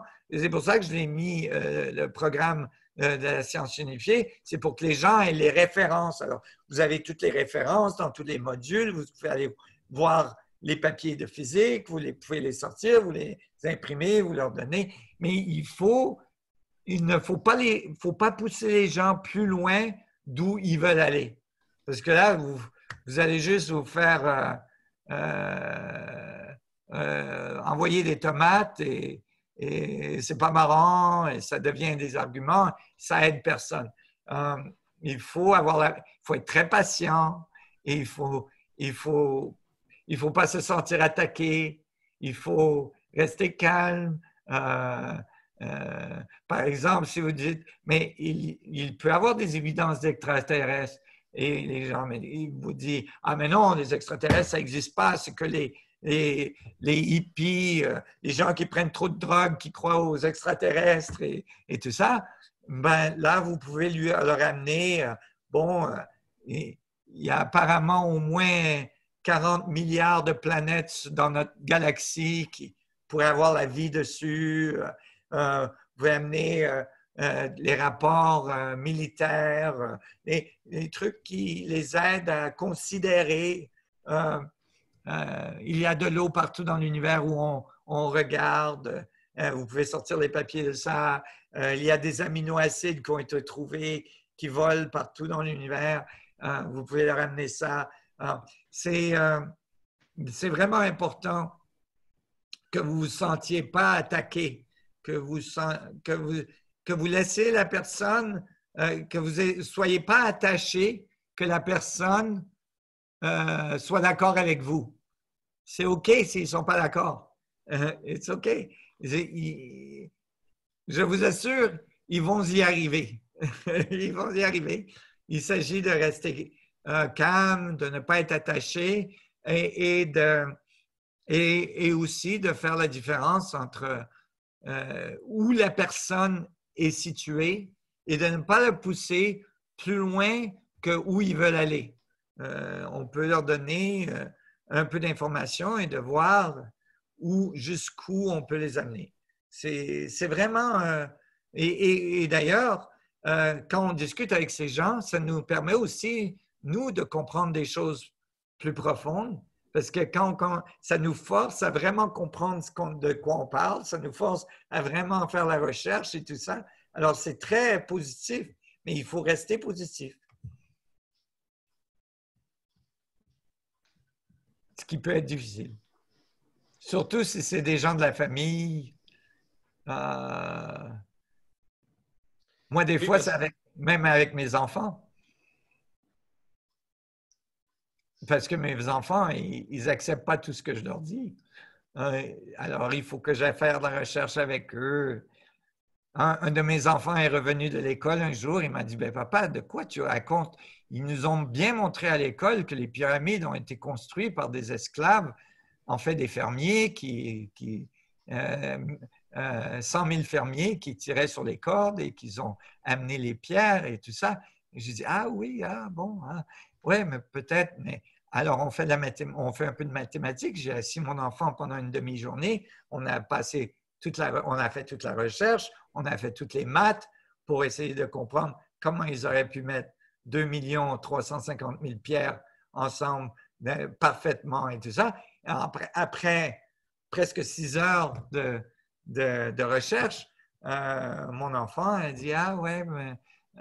et je lui ai fait écrire donc un essai, un papier où il a pu faire ses propres conclusions. Et dans ses conclusions, il dit, c'est probablement pas 100 000 fermiers qui tiraient sur les pierres pour faire les pyramides.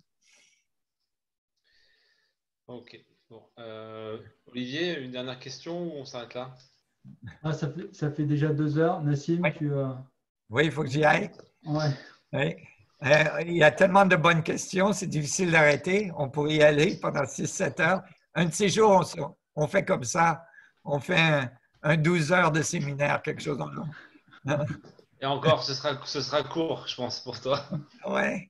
Mais une fois, j'ai fait 11 jours à presque 15 heures par jour et j'ai manqué de temps à la fin. J'avais d'autres choses à leur dire, mais j'ai pas pu. Alors, ouais, il y en a à l'infini, mais on peut faire des plus longs à un moment donné. Ce serait marrant. Avec plaisir. Ok, bah merci. Ouais, okay, un petit mot. Il y a toutes les questions, donc les gens ils ne doivent pas hésiter à venir sur le forum et à les poser. Et comme ça, entre 2 sessions live, les gens peuvent poser, échanger entre eux et interagir avec nous. Donc, n'hésitez pas à vous inscrire sur le forum. Il est libre d'accès pour tout le monde. Donc, n'hésitez pas à venir. Puis, il y a beaucoup de questions qui peuvent être répondues par tout le monde qui discute et tout ça. Et ça grandit. On grandit tous. C'est marrant. Et nous, on est une petite équipe. Alors, on fait le mieux qu'on peut pour répondre, mais on apprend tous ensemble.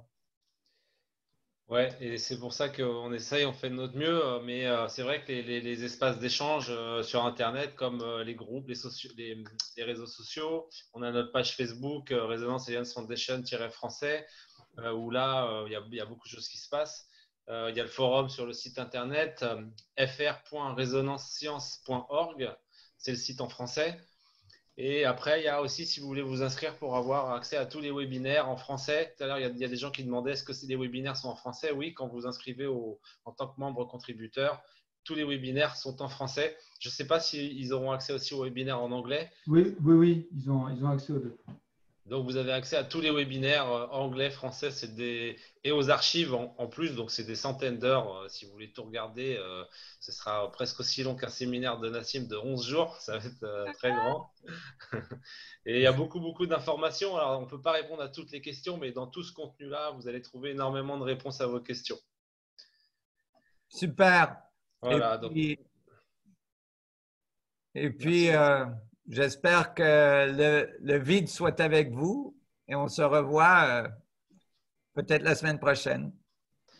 Ce serait avec grand plaisir. On verra. En tout cas, c'était une surprise ce soir. Donc, merci beaucoup, Nassim, d'être passé. Et merci à tous ceux qui nous ont suivis aussi. Et merci à toi, Olivier. Merci à tous. Je vous embrasse. Bye bye. Au revoir. À jeudi prochain.